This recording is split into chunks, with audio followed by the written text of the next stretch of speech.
ಬೆಂಗಳೂರಿನಲ್ಲಿ ಮಳೆ ಕೊಯ್ಲು ಕಡ್ಡಾಯ ಮಾಡಿದೆ ಸರ್ಕಾರ. ಕಡ್ಡಾಯ ಆದೇಶ ಜಾರಿ ಮಾಡಲು ನಾನಾ ಕಸರತ್ತು ಮಾಡುತ್ತಿದೆ. ಇನ್ನು ಮಳೆ ಕೊಯ್ಲು ಮಾಡದೇ ಇದ್ರೆ ಸಂಕಷ್ಟ ಎನ್ನುತ್ತಿದ್ದಾರೆ ತಜ್ಞರು. ಈಗಾಗಲೇ ಬೆಂಗಳೂರಿನಲ್ಲಿ ಅಂತರ್ಜಲದ ಮಟ್ಟ ಕುಸಿತವಾಗಿದೆ. ಇದೇ ರೀತಿ ಮುಂದುವರೆದ್ರೆ ಸಂಕಷ್ಟ ಕಟ್ಟಿಟ್ಟ ಬುತ್ತಿ ಎನ್ನುವಂಥದ್ದು ಅಭಿಪ್ರಾಯ ವ್ಯಕ್ತವಾಗಿದೆ.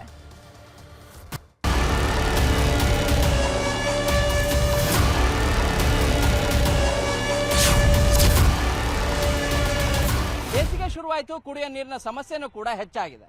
ಈ ಬೇಸಿಗೆ ಕಳೆದ್ರೆ ಸಾಕಪ್ಪ, ಇನ್ನೇನು ಮುಂಗಾರು ಬರುತ್ತೆ ಅಂತ ಅಂದ್ಕೊಂಡಂತ ಜನತೆಗೆ ಬಿಗ್ ಶಾಕ್ ಎದುರಾಗಿದೆ. ಯಾಕಂದ್ರೆ ಈ ಬಾರಿಯ ಮುಂಗಾರಿನಲ್ಲಿ ಹೇಳ್ಕೊಳ್ಳುವಂತ ಮಳೆನಾಗಲ್ಲ. ಆ ಕಾರಣಕ್ಕಾಗಿ ಬರಗಾಲ ಇನ್ನಷ್ಟು ಕೂಡ ಹೆಚ್ಚಾಗ್ಬೋದು ಅನ್ನೋ ಕಾರಣಕ್ಕಾಗಿ ಜಲಮಂಡಳಿ ಒಂದು ಹೊಸ ಪ್ಲಾನ್ ಮಾಡಿದೆ. ಮಳೆ ಕೊಯ್ಲು ಸಂಬಂಧಿಸಿದಂತ ಈ ಯೋಜನೆ ಏನು, ಈ ಕುರಿತ ರಿಪೋರ್ಟ್ ಇಲ್ಲಿದೆ.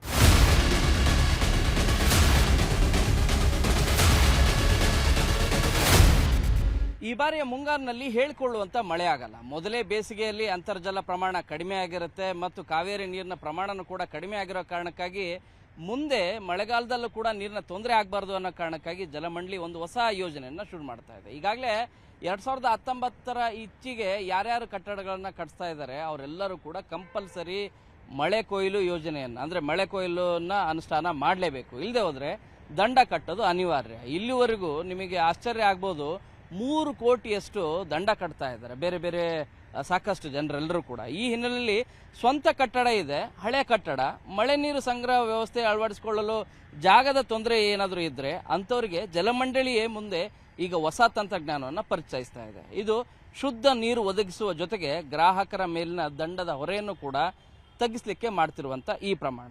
ನಗರದಲ್ಲಿ ಮಳೆ ನೀರು ಸಂಗ್ರಹ ಅಭಿಯಾನವನ್ನು ಮತ್ತಷ್ಟು ಚುರುಕುಗೊಳಿಸುವಂಥ ಕಾರ್ಯ ಉದ್ದೇಶದಿಂದ ಮಾಡ್ತಾ ಇರೋದು. ಅತ್ಯಾಧುನಿಕ ತಂತ್ರಜ್ಞಾನದ ಮಳೆ ನೀರು ಸಂಗ್ರಹ ವ್ಯವಸ್ಥೆ ಅಳವಡಿಸಲು ಮುಂದಾಗ್ತಾ ಇರೋದು.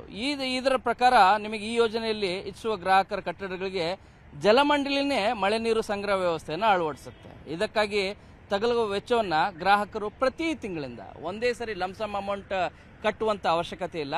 ಪ್ರತಿ ತಿಂಗಳು ಪಾವತಿಸುವ ಮೂಲಕ ದಂಡದ ಮೊತ್ತದ ರೂಪದಲ್ಲಿ ಹಂತ ಹಂತವಾಗಿ ವಸೂಲಿ ಮಾಡಲು ನಿರ್ಧರಿಸಲಾಗಿದೆ. ಇದರಿಂದ ಕಾಲಕ್ರಮೇಣ ಗ್ರಾಹಕರಿಗೆ ದಂಡ ಕಟ್ಟುವ ಕಿರಿಕಿರಿನೂ ತಪ್ಪುತ್ತೆ, ಅಂತರ್ಜಲ ಪ್ರಮಾಣನೂ ಕೂಡ ಹೆಚ್ಚಾಗ್ತಾ ಹೋಗುತ್ತೆ ಮತ್ತು ಮಳೆಯ ಅಭಾವ ಏನಿತ್ತು ಜನರಿಗೆ ತೊಂದರೆ ಆಗ್ತಿರೋದು ಆ ಪ್ರಮಾಣನೂ ಕೂಡ ಕಡಿಮೆ ಆಗುತ್ತೆ.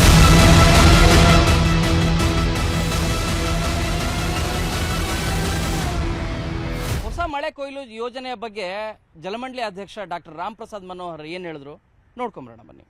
ಮಳೆ ಕೊಯ್ಲಿಗೆ ಜಾಸ್ತಿ ಆದ್ಯತೆ ಕೊಡಿ. ನಾವು ಕೂಡ ಜಲಮಂಡಳಿಯಿಂದ ಒಂದು ಹೊಸ ಪ್ರಯೋಗವನ್ನು ಮಾಡ್ತಾ ಇದ್ದೀವಿ.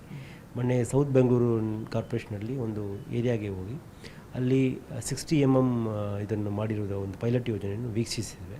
ಅದರಿಂದ ಈಗ ಕಳೆದ ಒಂದು 6 ತಿಂಗಳ ಹಿಂದೆ ಮಾಡಿರುವಂತಹ ಏನು ಈ ಪ್ರಯೋಗದಿಂದ ಸಫಲ ಆಗಿದೆ ಅಂತ ಹೇಳ್ತಾ ಇದ್ದಾರೆ. ಅದನ್ನೇ ನಾವು ಇಡೀ ಬೆಂಗಳೂರಿಗೆ ಅನುಷ್ಠಾನ ಮಾಡಬೇಕು. ಮಳೆನೀರು ಕೊಯ್ಲಿಗೆ 60 ಮೈಕ್ರಾನ್ ಸೈಜ್ ಇರುವಂತಹ ಫಿಲ್ಟರ್ಗಳನ್ನ ಹಾಕಿಸ್ಕೊಂಡಿದ್ರೆ ಕಾವೇರಿ ನೀರಿಗೆ ಸಮಾನವಾಗಿರುವಂತಹ ನೀರು ನಮಗೆ ಮಳೆನೀರಿಂದಲೇ ಸಿಗುವಂಥ ಅವಕಾಶ ಇದೆ. ಇದರಿಂದ ಯಾವುದೇ ರೀತಿಯಲ್ಲಿ ಕಂಟಾಮಿನೇಷನ್ಸ್ ಇಲ್ಲದೆ ಒಳ್ಳೆ ನೀರು ಸಿಗ್ತಾ ಇದೆ ಅಂತ ಅವರು ಅಭಿಪ್ರಾಯಪಡಿಸಿದ್ದಾರೆ. ನಾವು ಅಳವಡಿಸ್ಕೊಂಡಿವಿ, ಚೆನ್ನಾಗೇ ಯೂಸ್ ಇದೆ, ನಮಗೆ ಯೂಸ್ ಆಗುತ್ತೆ. ಅದರಿಂದ ಶೇಖರಣೆ ಮಾಡೋದ್ರಿಂದ ನಮ್ಮದು ಎಮರ್ಜೆನ್ಸಿ ಇದ್ದಾಗೆ ನಾವು ಯೂಸು ಮಾಡ್ಕೋಬೋದು ಮತ್ತು ಕ್ಲೀನಾಗಿನೂ ಇಟ್ಕೋಬೋದು. ಹೊರಗಡೆ ಎಲ್ಲೂ ಹೋಗಲಾರ್ದೆ ಒಳಗಡೆನೇ ಇಟ್ಕೊಂಡು ನೀಟಾಗಿನೂ ಇರುತ್ತೆ. ಮತ್ತು ಅದರಿಂದ ತುಂಬಾ ಯೂಸ್ ಆಗುತ್ತೆ. ಅಳವಡಿಸ್ಕೊಂಡಿವಿ, ಬೇರೆಯವರೆಲ್ಲರೂ ಅಳವಡಿಸ್ಕೊಂಡ್ರೆ ಯೂಸ್ ಆಗುತ್ತೆ ಅವರಿಗೂ.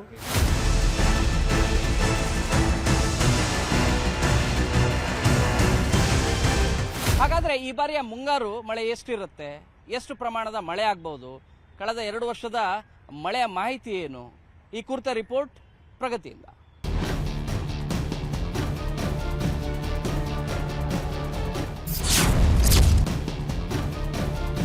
ಕಳೆದ 2 ವರ್ಷ ಮುಂಗಾರಿನಲ್ಲಿ ಮಳೆಯ ಪ್ರಮಾಣ ವಾಡಿಕೆಗಿಂತ ಜಾಸ್ತಿ ಇರ್ತಾ ಇತ್ತು. ಆದ್ರೆ ಈ ವರ್ಷ ಮಳೆಯ ಪ್ರಮಾಣ ಕಡಿಮೆ ಇದೆ ಅಂತ ಅಂದಾಜಿಸಲಾಗ್ತಾ ಇದೆ. ಇದಕ್ಕೆ ಪ್ರಮುಖ ಕಾರಣ ಎಲ್ ನಿನೋ ಪರಿಣಾಮ ಮಳೆ ಕಡಿಮೆ ಆಗುತ್ತೆ ಅಂತ ಹವಾಮಾನ ಇಲಾಖೆ ತಿಳಿಸ್ತಾ ಇದೆ. ಪೂರ್ವ ಪೆಸಿಫಿಕ್ ಮಹಾಸಾಗರದಲ್ಲಿ ಉಷ್ಣಾಂಶ ಅಸಹಜವಾಗಿ ಏರಿಕೆಯಾದ್ರೆ ಅದನ್ನ ಎಲ್ ನಿನೋ ಅಂತ ಕರೀತಾರೆ. ಇದರ ಪ್ರತಿಕೂಲ ಪರಿಣಾಮ ನಮ್ಮ ಮೇಲೆ ಆಗ್ತಾ ಹೋಗುತ್ತೆ. ಅಂದ್ರೆ ಮುಂಗಾರಿನಲ್ಲಿ ಮಳೆ ಸರಿಯಾಗಿ ಬೀಳೋದಿಲ್ಲ. ಈ ಸಲ ಜುಲೈ ನಂತರ ಈ ಎಲ್ ನಿನೋ ಅಪ್ಪಳಿಸುತ್ತೆ ಅಂತ ಅಂದಾಜಿಸಲಾಗ್ತಾ ಇದೆ. ಹಾಗಾದ್ರೆ ಎಲ್ನಿನೋ ಅಂದ್ರೇನು, ಇದರಿಂದ ಏನೇನ್ ಸಮಸ್ಯೆ ಆಗತ್ತೆ, ಈ ಸಲ ಎಷ್ಟು ಮಳೆ ಆಗತ್ತೆ, ಇದೆಲ್ಲವನ್ನ ಕೂಡ ಹವಾಮಾನ ಇಲಾಖೆಯ ವಿಜ್ಞಾನಿ CS ಪಾಟೀಲ್ ಎಕ್ಸ್ಪ್ಲೇನ್ ಮಾಡ್ತಾರೆ ನೋಡಿ. ಈ ಉಷ್ಣಾಂಶ ಏರಿಕೆ ಆದಾಗ ಪೆರು ಮತ್ತು ಸೌತ್ ಅಮೇರಿಕಾದಲ್ಲಿ ಹತ್ತಿರನ ಜಾಸ್ತಿ ಮಳೆ ಆಗ್ತೈತಿ. ಆವಾಗ ನಮ್ಮ ಭಾರತ ದೇಶಕ್ಕೆ ಇದು ಮಳೆ ಕಡಿಮೆ ಆಗುತ್ತೆ. ಈ ಮಳೆ ಯಾಕೆ ಕಡಿಮೆ ಆಗುತ್ತಂದ್ರೆ ಇದು ಟ್ರೇಡ್ ವಿಂಡ್ಸ್ ಅಂತೇಳಿ ಇರ್ತಾವೆ. ಈ ಟ್ರೇಡ್ ವಿಂಡ್ಸು ಶಕ್ತಿ ಅಷ್ಟೊಂದು ಇರೋಲ್ಲ. ಅವು ಅದರ ಸ್ಟ್ರೆಂತ್ ಕಳ್ಕೊಂಡು ಬಂಗಾಳ ಉಪಸಾಗರದಲ್ಲಿ ವಾಯುಭಾರ ಕುಸಿತವಾಗುವ ಸಾಧ್ಯತೆಗಳು ಸ್ವಲ್ಪ ಕಡಿಮೆ ಇರ್ತಾವೆ. ಇದರಿಂದ ಮಳೆ ದುರ್ಬಲವಾಗಿರ್ತದೆ. ಮಳೆ ಕಡಿಮೆ ಆದರೆ ಎಲ್ಲರಿಗೂ ನೀರಿನ ಪ್ರಾಬ್ಲಮ್ ಆಗುತ್ತೆ. ತುಂಬ ಬೋರ್ವೆಲ್ ಎಲ್ಲ ಒಣಗೋಗಿದೆ. ಇದು ಬ್ಯಾಂಗ್ಳೂರಲ್ಲಿ ಯಾವತ್ತೂ ಈ ಥರ ಆಗಿಲ್ಲ. ಆ ಥರ ಡ್ರೈನೆಸ್ ಆಗಿದೆ. ನೀರಿಲ್ಲ ಅಂದರೆ ಕಷ್ಟ ಆಗುತ್ತೆ. ನೀರಿಲ್ಲ, ಬೋರ್ವೆಲ್ಲ ನೀರಲ್ಲಿಲ್ಲ, ಬಾವಿಯಲ್ಲಿ ಇರೋದಿಲ್ಲ. ನಮಗೆ ನಲ್ಲಿಗಳಲ್ಲಿ ನೀರು ಬರಲ್ಲ. ನೀರಿಗೆಲ್ಲ ತುಂಬ ತೊಂದರೆ ಆಗುತ್ತೆ. ಈ ಬೇಸಿಗೆಯಲ್ಲಿ ವಯಸ್ಸಾದವ್ರಿಗೆಲ್ಲ ಎಷ್ಟು ಕಷ್ಟ ಆಗುತ್ತೆ, ಆದರೆ ಏನು ಮಾಡೋಕ್ಕಾಗಲ್ಲ. ಅದರಿಂದ ಬೆಳೆಗಳು ಇನ್ನು ಕಡಿಮೆ ಆಗುತ್ತೆ. ನಮ್ಮ ಥರ ವಯಸ್ಸಾದವರಿಗೆ ಇನ್ನೂ ಇದ್ದಿದ್ದು ಕಷ್ಟ. ಕೂತ್ಕೊಂಡ್ರೆ ಎದ್ದೊಳಗೆ ಕಷ್ಟ. ನೀರು ಅಂತ ನೀರು ಬೇಕಾಗದೆ.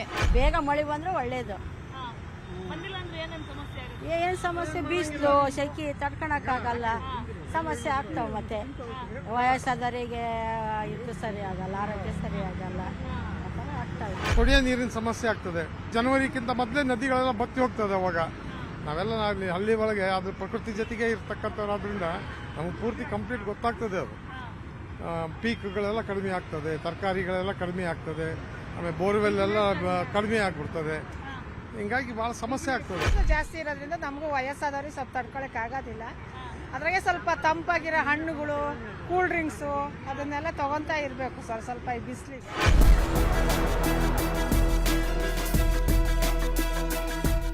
ಬೆಂಗಳೂರಿನಲ್ಲಿ ಅಂತರ್ಜಲ ಮಟ್ಟದ ವಾಸ್ತವ ಸ್ಥಿತಿ ಹೇಗಿದೆ, ಇದನ್ನ ಆಶಿಕ್ ಹೇಳ್ತಾ ಹೋಗ್ತಾರೆ, ಕೇಳಿ.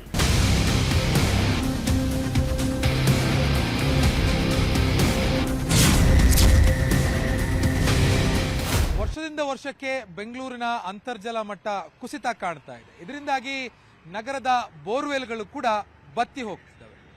ಹಾಗಿದ್ರೆ ಬೆಂಗಳೂರಿನ ಅಂತರ್ಜಲದ ವಸ್ತುಸ್ಥಿತಿ ಹೇಗಿದೆ, ತಜ್ಞರು ಏನು ಅಂತಿದ್ದಾರೆ ಅನ್ನೋದರ ವರದಿ ಇಲ್ಲಿ. ಬೆಂಗಳೂರಿನಲ್ಲಿ ವರ್ಷದಿಂದ ವರ್ಷಕ್ಕೆ ಅಂತರ್ಜಲ ಮಟ್ಟ ಕುಸಿತ ಕಾಣ್ತಾ ಇದೆ. ತಜ್ಞರ ಪ್ರಕಾರ ಪ್ರತಿ ವರ್ಷ 5 ರಿಂದ 6 ಅಡಿಗೆ ಅಂತರ್ಜಲ ಮಟ್ಟ ಇಳಿಕೆ ಆಗ್ತಾ ಇದೆ. ಬೆಂಗಳೂರಿನಲ್ಲಿರುವಂತಹ ಸರ್ಕಾರಿ ಬೋರ್ವೆಲ್ಗಳು ಮತ್ತು ಖಾಸಗಿ ಬೋರ್ವೆಲ್ಗಳ ಕಾರಣದಿಂದಾಗಿ ಈ ರೀತಿಯಾಗಿರುವಂತಹ ಅಂತರ್ಜಲ ಮಟ್ಟ ಇಳಿಕೆ ಕಾಣ್ತಾ ಇದೆ ಅಂತ ತಜ್ಞರು ಹೇಳ್ತಾ ಇದ್ದಾರೆ. ಬೆಂಗಳೂರಿನಲ್ಲಿ 14,781 ಸರ್ಕಾರಿ ಬೋರ್ವೆಲ್ಗಳಿದೆ. ಈ ಪೈಕಿ 50% ಅಂತಂದರೆ 6,997 ಬೋರ್ವೆಲ್ಗಳಲ್ಲಿ ಈ ಬಾರಿ ನೀರು ಖಾಲಿಯಾಗಿದೆ. 784 ಬೋರ್ವೆಲ್ಗಳಲ್ಲಿ ಮಾತ್ರ ನೀರಿರುವಂಥದ್ದು. ಇದರ ಹೊರತಾಗಿ ನಗರದಲ್ಲಿ 4 ಲಕ್ಷಕ್ಕೂ ಅಧಿಕ ಕೊಳವೆ ಬಾವಿಗಳು ಖಾಸಗಿಯಾಗಿದೆ ಅಂತ GBA ವರದಿ ಕೊಡ್ತಾ ಇದೆ. ಸೊ ಹೀಗಾಗಿ ಮುಂದಿನ ದಿನಗಳಲ್ಲಿ ಮತ್ತಷ್ಟು ಕಠಿಣ ಪರಿಸ್ಥಿತಿ ಅನುಭವಿಸಬೇಕು ಅಂತ ತಜ್ಞರು ಅಭಿಪ್ರಾಯವನ್ನು ವ್ಯಕ್ತಪಡಿಸ್ತಾ ಇದ್ದಾರೆ. ಈಗ ಆಗಬಾರ್ದು ಅಂತಂದರೆ ಕೆರೆಗಳಲ್ಲಿ ನೀರಿನ ಶೇಖರಣೆ ಜಾಸ್ತಿ ಆಗಬೇಕು. ನಗರದಲ್ಲಿ ಬೇಕಾಬಿಟ್ಟಿ ಬೋರ್ವೆಲ್ಗಳಿಗೆ ಅವಕಾಶವನ್ನು ಕೊಡಬಾರ್ದು. ಮತ್ತು ಅವೈಜ್ಞಾನಿಕವಾಗಿ ನಡೀತಾ ಇರುವಂಥ ವೈಟ್ ಟಾಪಿಂಗಿಗೆ ಬ್ರೇಕ್ ಬೀಳಬೇಕು. ವೈಟ್ ಟಾಪಿಂಗ್ ಕಾಮಗಾರಿ ನಡೆಸಿದ್ರೂ ಕೂಡ ಮಳೆ ನೀರು ಇಂಗೋದಕ್ಕೆ ಅದರಲ್ಲಿ ವ್ಯವಸ್ಥೆ ಮಾಡ್ಕೋಬೇಕು. ಮತ್ತು ಮಳೆಗಾಲದಲ್ಲಿ ಪ್ರತಿ ಮನೆಯಲ್ಲೂ ಕೂಡ ಮಳೆ ನೀರಿನ ಕೊಯ್ಲಿಗೆ ವ್ಯವಸ್ಥೆ ಇರಬೇಕು. ಇದರಿಂದಾಗಿ ನಗರದ ಅಂತರ್ಜಲ ಮಟ್ಟವನ್ನು ಏರಿಕೆ ಮಾಡಬಹುದು ಅನ್ನೋದು ತಜ್ಞರ ಅಭಿಪ್ರಾಯ.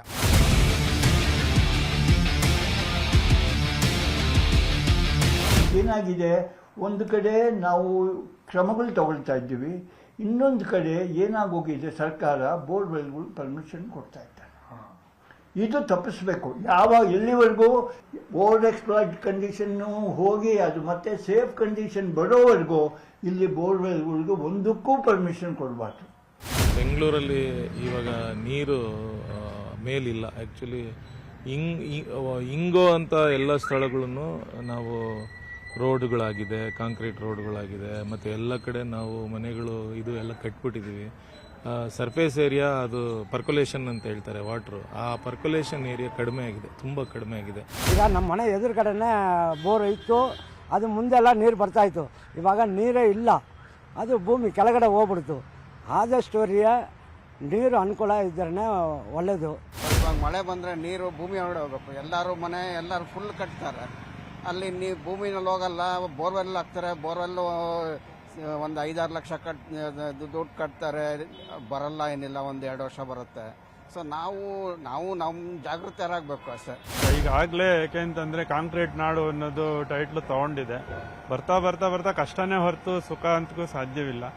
ಇಲ್ಲಿರೋದನ್ನ ಊರನ್ನ ಚಿಕ್ಕದು ಮಾಡೋಕ್ಕೆ ಸಾಧ್ಯ ಇಲ್ಲ. ಬೆಳಿತಾನೆ ಇರುತ್ತೆ, ನೀರಿಂದು ಕೊರತೆ ಆಗ್ತಾನೆ ಇರುತ್ತೆ.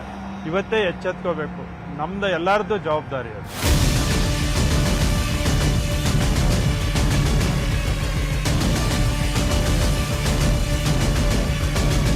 ಅಂತರ್ಜಲ ಮಟ್ಟ ಅಭಿವೃದ್ಧಿ ಕಾಣಬೇಕು ಅಂತಂದ್ರೆ ಭೂಮಿಗೆ ನೀರು ಹಿಂಗಬೇಕಾಗುತ್ತೆ. ಸೊ ಭೂಮಿಗೆ ನೀರು ಹಿಂಗಬೇಕು ಅಂತಂದ್ರೆ ಪ್ರತಿ ಮನೆಯಲ್ಲೂ ಕೂಡ ಮಳೆ ನೀರಿನ ಕೊಯ್ಲಿನ ವ್ಯವಸ್ಥೆ ಇರಬೇಕಾಗುತ್ತೆ. ಹಾಗಿದ್ರೆ ಬೆಂಗಳೂರಿನ ಮನೆಗಳಲ್ಲಿ ಮಳೆ ನೀರಿನ ಕೊಯ್ಲು ವ್ಯವಸ್ಥೆ ಇದೆಯಾ ಅನ್ನೋದ್ರ ಬಗ್ಗೆ ಗಂಗಾಧರ್ ವಾಗಟ ಎಕ್ಸ್ಪ್ಲೈನ್ ಮಾಡ್ತಾರೆ ನೋಡಿ.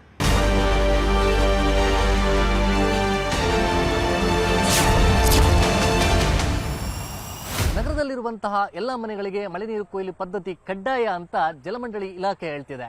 ಒಂದು ವೇಳೆ ವ್ಯವಸ್ಥೆ ಇಲ್ಲದಿದ್ರೆ ತಾವೇ ಮಾಡಿಕೊಡೋದಾಗಿ ಅಧಿಕಾರಿಗಳು ಕೂಡ ಹೇಳ್ತಿದ್ದಾರೆ. ಈ ಮೂಲಕವಾಗಿ ಅಂತರ್ಜಲ ಮಟ್ಟ ಹೆಚ್ಚಿಸುವುದರ ಜೊತೆಯಲ್ಲಿ ನೀರಿನ ಅವಲಂಬನೆಯನ್ನು ತಗ್ಗಿಸುವುದು ಇದರ ಉದ್ದೇಶವಾಗಿದೆ. ವಾಸ್ತವವಾಗಿ ಎಲ್ಲ ಮನೆಗಳಲ್ಲಿ ಈ ಒಂದು ಪದ್ಧತಿ ಇದೆಯಾ ಇಲ್ವಾ ಅನ್ನೋದು ನೋಡೋಣ ಬನ್ನಿ. ಎಸ್, ನಾವೀಗ ವಿಜಯನಗರದ 2ನೇ ಮುಖ್ಯ ರಸ್ತೆಯಲ್ಲಿದ್ದೇವೆ. ಇಲ್ಲಿ ನೋಡ್ಬೋದು ಮನೆ ಮೇಲಿಂದ ಪೈಪ್ಗಳನ್ನು ಯಾವ ರೀತಿ ಅಳವಡಿಸಲಾಗಿದೆ ಅಂತ. ಇಷ್ಟೆಲ್ಲ ಪೈಪ್ಗಳಿದ್ರೂ ಸಹ ಅದರಲ್ಲಿ ಬರುವಂತಹ ಮಳೆ ನೀರು ಮಾತ್ರ ಒಂದೇ ಕಡೆ ಶೇಖರಣೆಯಾಗುವಂತಹ ವ್ಯವಸ್ಥೆಯಾಗಿದೆ. ಇಲ್ಲಿ ಪೈಪ್ ವ್ಯವಸ್ಥೆ ಸರಿ ಮಾಡ್ತಿರುವಂತಹ ಬಿಲ್ಡಿಂಗ್ ಇವರದ್ದೇ. ಹೆಸರು ಅರುಣ್ ಕುಮಾರ್ ಅಂತ. ಇವರು ಮಳೆ ನೀರು ಕೊಯ್ಲು ವ್ಯವಸ್ಥೆಯನ್ನ ತುಂಬ ಅಚ್ಚುಕಟ್ಟಾಗಿ ಮಾಡಿಸಿದ್ದಾರೆ. ಇವರೇ ಬಂಡವಾಳ ಹಾಕಿ ಮಾಡಿಸಿರುವಂಥದ್ದು. ಮಳೆ ನೀರು ಎಷ್ಟೇ ಬಂದರೂ ಕೂಡ ನೇರವಾಗಿ ಸಂಪಿಗೆ ಬರುತ್ತೆ. ಅದರಲ್ಲೂ ಪೈಪ್ಗೆ ಫಿಲ್ಟರ್ ವ್ಯವಸ್ಥೆ ಮಾಡಿದ್ದು ಕೊಳಚೆ ನೀರು ಹೊರಗಡೆ ಹೋದರೆ ಶುದ್ಧ ನೀರು ಮಾತ್ರ ಸಂಪಿಗೆ ಬರುತ್ತೆ. ಈ ಮೂಲಕವಾಗಿ ಮಳೆ ನೀರು ಕೊಯ್ಲು ವ್ಯವಸ್ಥೆ ಮಾಡಿದರೆ ಉತ್ತಮ ಅಂತಾರೆ ಇವರು. ಆದರೆ ಅದೇ ಏರಿಯಾದಲ್ಲಿ ಸಾಕಷ್ಟು ಮನೆಗಳಲ್ಲಿ ಆ ಪದ್ಧತಿಯೇ ಇಲ್ಲ. ಇದರ ಉಪಯೋಗದ ಬಗ್ಗೆ ಇವರು ಏನು ಹೇಳ್ತಾರೆ ಅಂತ ನೀವೇ ನೋಡಿ.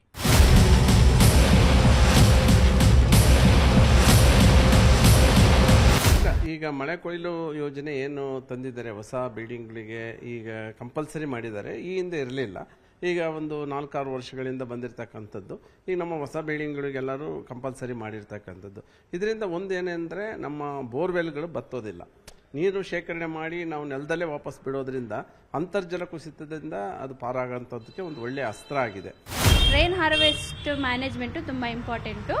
ಇದು ನಾಟ್ ಬರೀ ನಮ್ಮ ಪರ್ಪಸ್ ಅಲ್ಲ, ಗ್ರೌಂಡ್ ವಾಟರ್ ಫೆಸಿಲಿಟಿ ಚೆನ್ನಾಗಿ ಮಾಡುತ್ತೆ ಅದು. ಸೊ ಹಾಗಾಗಿ ರೈನ್ ವಾಟರ್ ಹಾರ್ವೆಸ್ಟು ತುಂಬ ಎಲ್ಲರೂ ಅಡಾಪ್ಟ್ ಮಾಡ್ಕೋಬೇಕು. ಅದರಿಂದ ತುಂಬಾ ಬೆನಿಫಿಟ್ ಇದೆ.